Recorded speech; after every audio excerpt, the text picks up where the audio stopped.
share this day with us. Before we begin, I would just like to highlight, I'm sure you've seen fire exits are either side of the hall, and there's bathrooms through this door to your left, should you need them. Before we move into the formal part, can I just ask if we give Rebecca a round of applause for the harp music? It's beautiful.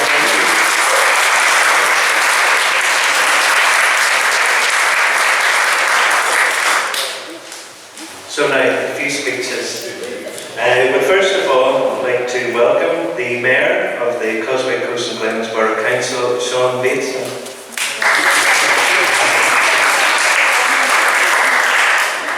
Good afternoon, ladies and gentlemen. Firstly, I would like to congratulate the trustees, committee, supporters and volunteers of CUSHENDUN Preservation Building Trust for their dedication to and success with this project. This beautiful and unique venue has been very sympathetically restored to its former glory in an imaginative way that will now permit the building to be used again for community good and benefit.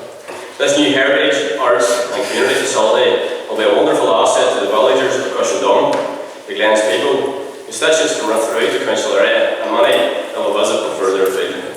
As Mayor of Causeway, Coast and Glens Council, I am delighted that we could play our part in this great achievement by providing finance through our capital works scheme. It is always a pleasure to see that support used to such great effect, and I look forward to seeing the Old Church Centre fulfilling its heritage, arts and community commitments in this lovely space for many years to come.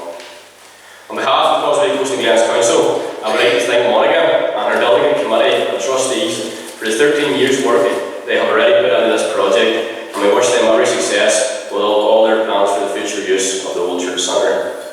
It has been a pleasure to meet so many of you today, and I hope the partnership and relationships that have been involved between Council and the CUSHENDUN community and CUSHENDUN Building Preservation Trust throughout this project will continue and benefit from working together in the future. So I wish you every success, and thank you very much, and enjoy the afternoon.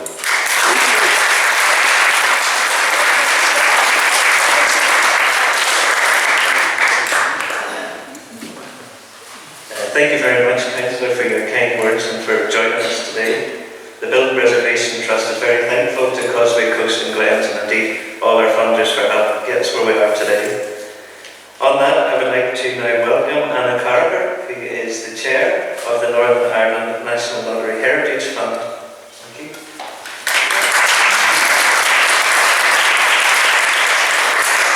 Thank you very much for that. And I too am delighted to be here with you to celebrate the opening of this building and also to recognise all the hard work and dedication it's taken to get to this point.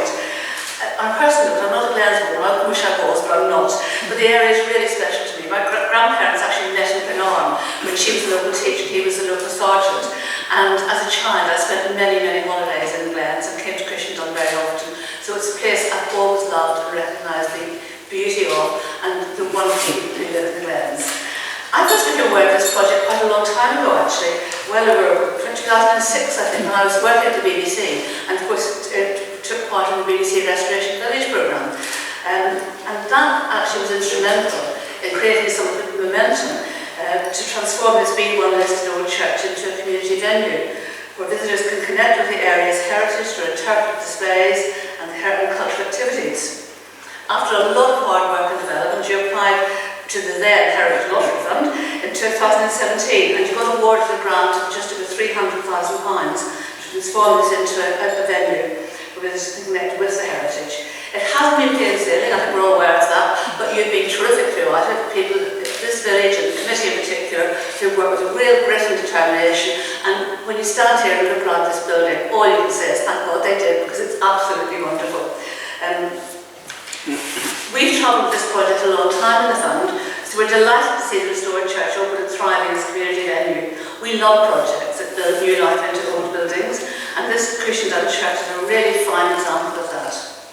The trustees have worked tirelessly to restore the building, and we offer them huge thanks for their commitment and hard work. And it's thanks to groups like the Trust and players of the National Lottery that we actually get to fund wonderful projects like this. A couple of days ago, I was actually in London at the 25th birthday party of the lottery. Slightly premature, the birthday's in November, but the weather's better in July, I think was the thing. 20% of the money raised by the lottery goes to heritage, and this is one of the many, many projects which the National Lottery Heritage Fund has funded across Northern Ireland.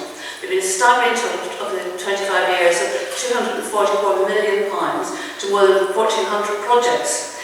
This covers mountains, warships, swimming pools, cemeteries, World War I memorials, dry stone walling. The variety is enormous. And actually, there is a landscape partnership in the Causeway, Coast and Glens as well, which has done wonderful work.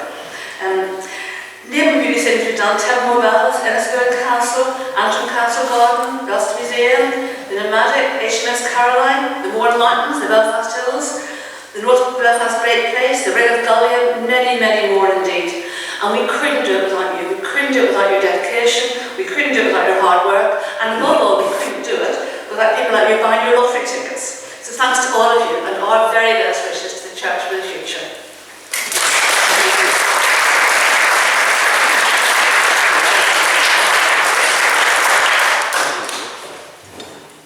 Anna, thank you very much for coming down and joining us, and the support from the National Lottery Heritage Fund has been excellent at helping us bring this vision into reality. I would now like to introduce somebody, and it gives me great pleasure and pride to do so, to say a few words. Chair of the Dublin Reservation Trust, Monica Morgan.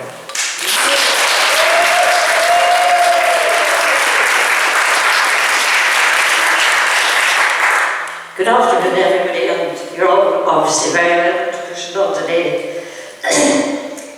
I read somewhere that for a project to succeed, 3 things are necessary: a wishbone, a backbone, and a funny bone. The wishbone in our case was supplied by former members of the church where we're in today. They were the first to see the deconsecration of the church as an opportunity to create a new community facility in Cushendun. Our backbone came from our committee, the trustees. What a journey we've been on. 13 years since the lease was signed. And the funny bone, it was called into play many times, I can assure you. This sense of humour saved us in all sorts of situations. I'm thinking in particular of the building works grinding to a halt while the bats took 2 months to do their thing. But today we want to thank our funders. The heritage loving grant is not easy to get, but how fortunate we were to have Stella Byrne as our grants officer.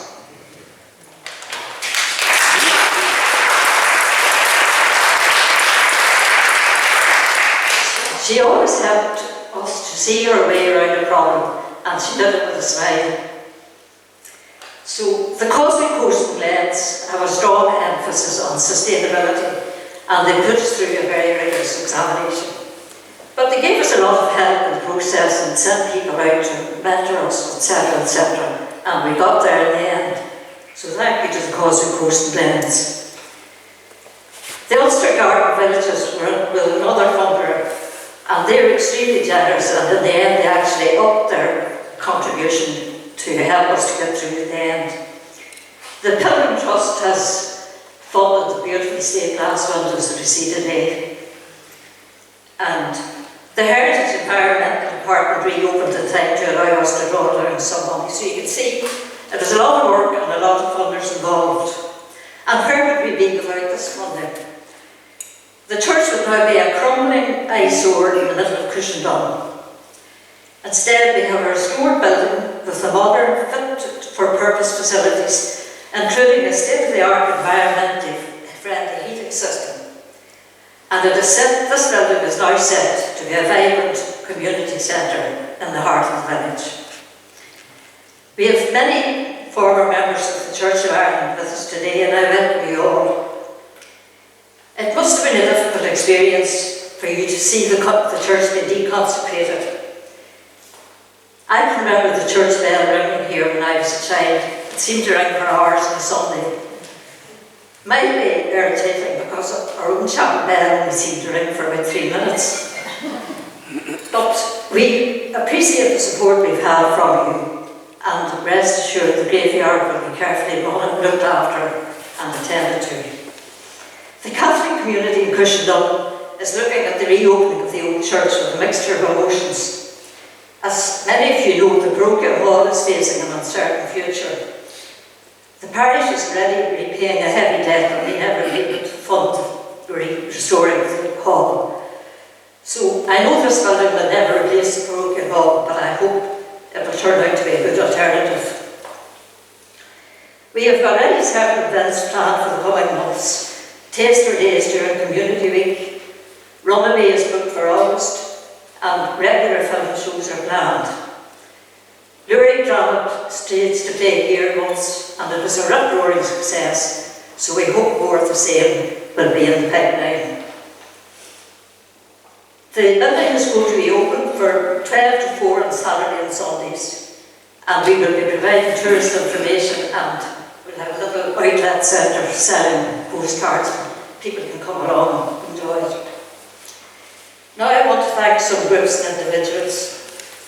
First of all, Peter Robinson from Alistair Coy. When I met Peter first, he didn't have a beard. But I see today not only does he have a beard, but there's a whole lot of grey hairs in it. And I just hope, Peter, that most of those grey hairs haven't been as a result of CUSHENDUN.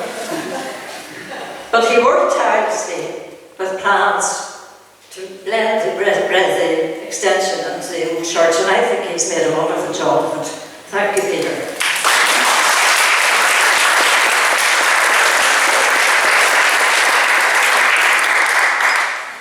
Melanie Ricknell, who spent a year with us, saw us through a very difficult period and helped us enormously with funding. And then Gary Shaw came on board. He was responsible for supervising the delivery of this project, and he managed the drawing down the funds and doing all that financial stuff that's very hard to do. And he has been absolutely invaluable. Thank you very much, Gary.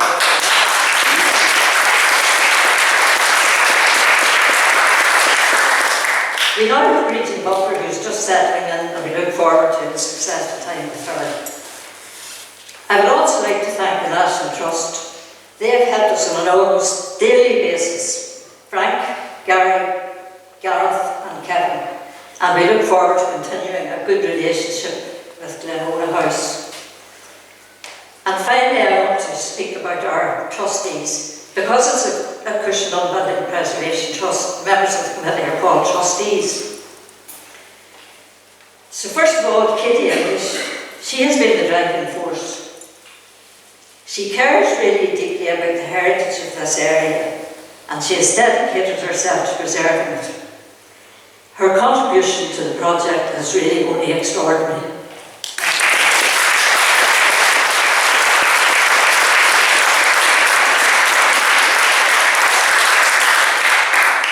She should really be standing here today instead of me, but she was too busy to be chairman. Now, Frances Vale said to me the other day that she thought the whole thing might fall to bits if it wasn't for William COLVIN. And I know exactly what she meant. William is the expert on Wi-Fi, internet, cinema, lighting, Google Docs, you name it, William is there.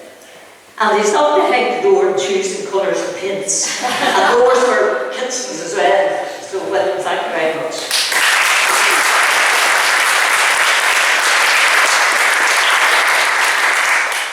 Sadly, Betty Allen can't be here because she's in ill health, but she was one of the original trustees. But now we have a really enthusiastic, motivated team of people pushing this thing forward. Our literary geniuses, Kerry Boyer and Fiona Lynch.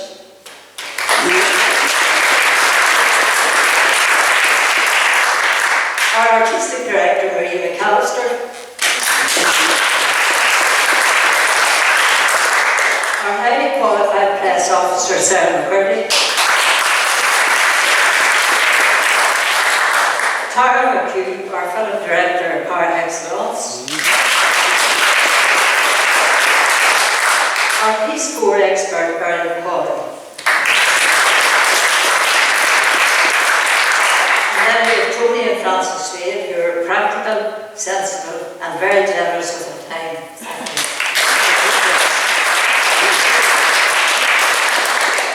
Our former trustees, Brian Scott and Claire Mackay, also played their part.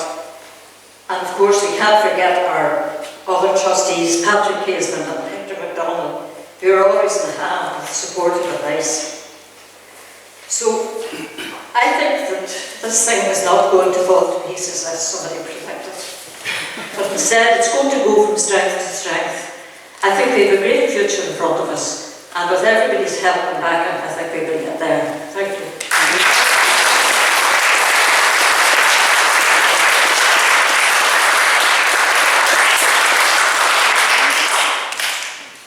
Monica, I would like to thank you on behalf of all the Building Preservation Trust. I think we agree worked tirelessly to steer us to where we are today, so thank you for that. So that concludes the speeches, as it were. The Building Preservation Trust behind the scenes this last year or so have been working on collecting reminiscences of the old church, its people and the area about it. So I would like to invite up Katy English, who's going to say a few words about it.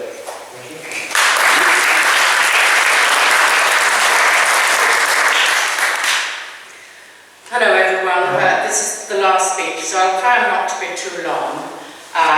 It was primarily to introduce our book of reminiscences, but there's a couple of other things I'm going to cover as well.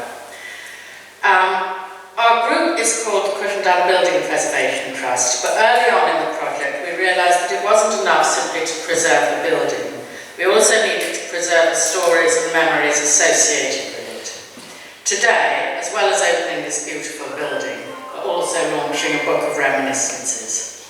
I was one of many children whose summer holidays were punctuated by having to go to church, an ordeal mitigated by a few things, in particular always coming via the stile and never via the gate.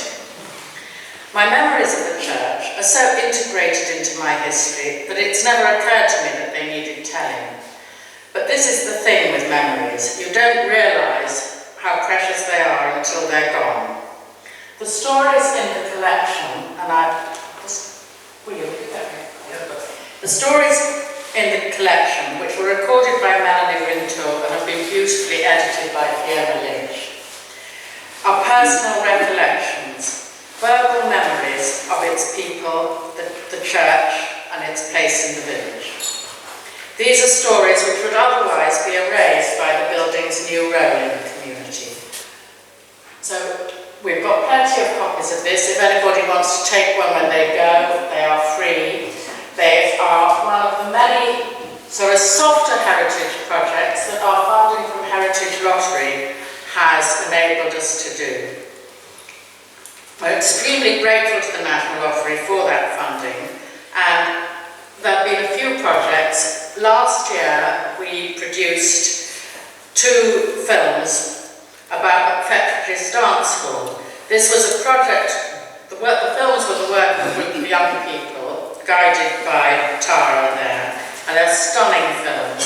And again, it was an example of a bit of history, just a wisp of history that could just disappear if it wasn't recorded. Those are the sort of projects which we hope this church is going to really promote. At the end of this month, we are hosting an exhibition called Greetings from CUSHENDUN. This is a Piece 4 funded project, and it charts the history of CUSHENDUN as a visitor resort, right from the building of the Coast Road, which brought the first sort of tourists here, through to the present day. That's going to be open Fridays, Saturdays and Sundays from the end of July right through till September, so do come and see that. Also, keep an eye on our website because there are lots of other things going to be coming up. In 2013, we held the first CUSHENDUN Big Arts Weekend. It's a festival of music, drama, poetry, history and new creativity. And the premise behind that was to showcase the sort of events that would be able to take place here on a regular basis. Now we have this beautiful venue for all that creativity and talent. We want to make sure it gets maximum usage.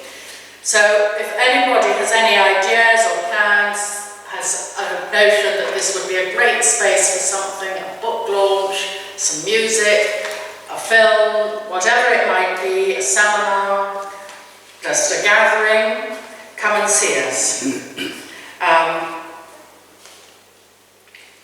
This space is for everybody, so it does need using.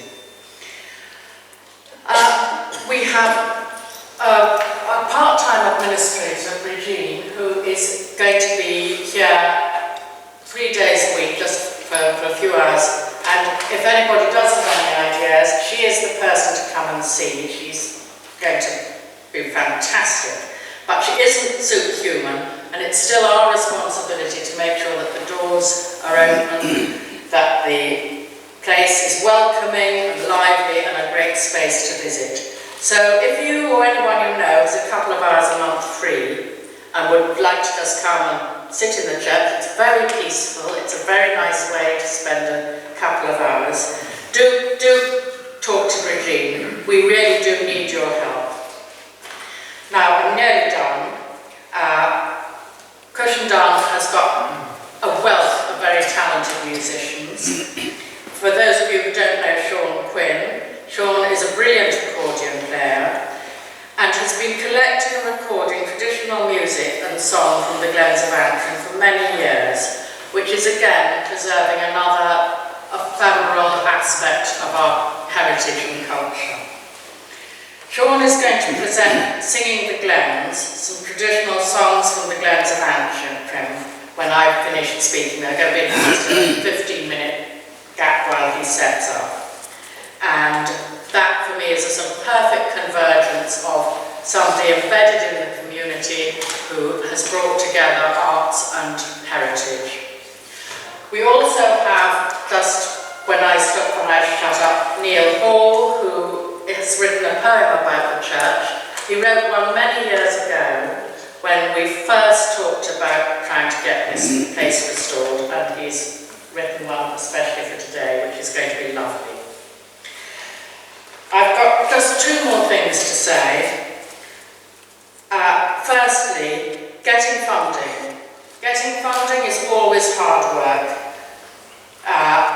but getting funding for unglamorous stuff like insurance, bin collections, keeping the heating going, that's nigh on impossible from funders. It's going to be quite a challenge to keep the doors open, but do you know, if even 100 people were to donate £3 a month, it would make a huge difference to our sustainability.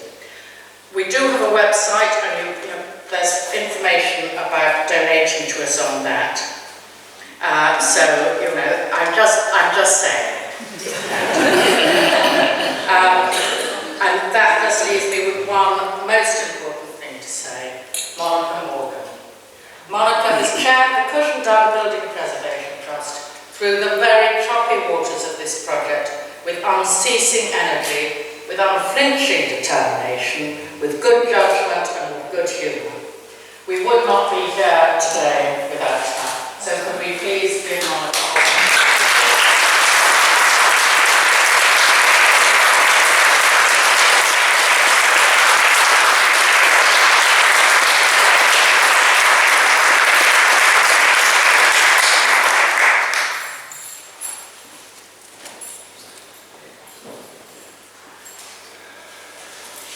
You'll never hear us say, who is that boy?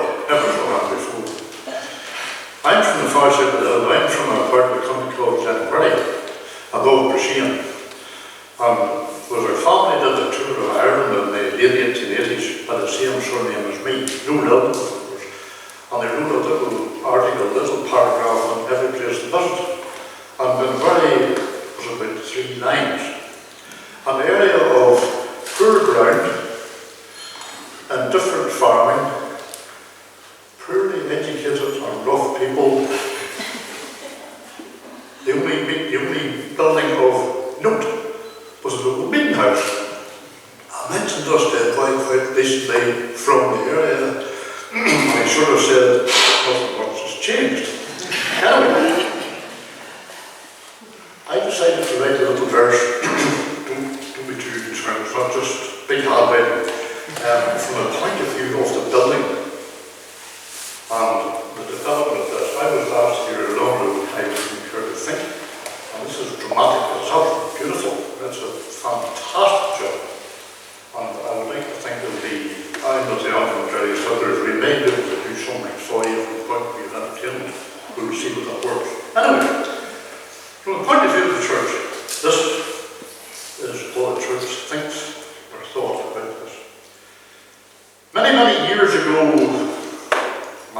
foundation stone was laid, sturdy sandstone walls were built, a good strong roof I had. I was there to help good folk from Antrim, Glens and shore, to say their prayers and sing, be baptised, married, and much, much more.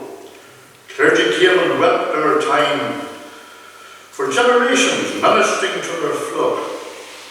I looked on with quiet pride, unprepared for a great shock.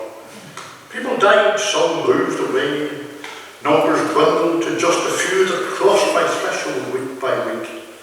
Things were bad. Then I knew. I was taken out of use. Sermons, prayers and music died. Then that dreaded moment came when I was desanctified. In truth, I was kept tidy, without sin and within, but the quietness was deafening. I just longed to hear a din. Then one day some people came. They looked around. I was just about alive. I heard them say, "This building's grand. Let's make sure it will survive." Committee formed, ideas discussed. What were the possibilities? Could I be passed into their care? Nothing could be done with ease. Weeks and months and years went by as folk wrought day by day to bring about their mighty dream about me. Would they have their way? Glens folk are a hardy breed. They thrive when things get tough. And giving me a new life was at times extremely rough. I'm proud to grace speak CUSHENDUN. Music will fill these walls again, along with lots of pastimes for folks' enjoyment. That is pain. So here I am on this wondrous day, my aging structure entirely whole, alive to raise the spirits, and perhaps help bless the soul.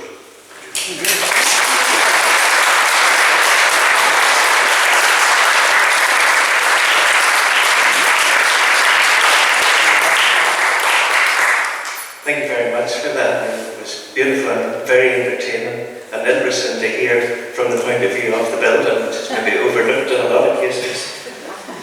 We are going to have a short interval now in which we're going to have dessert, and that will allow, as Katy said, for Sean to set up for the music. But before we do, can I give a round of applause to James Kitchen and her staff, please?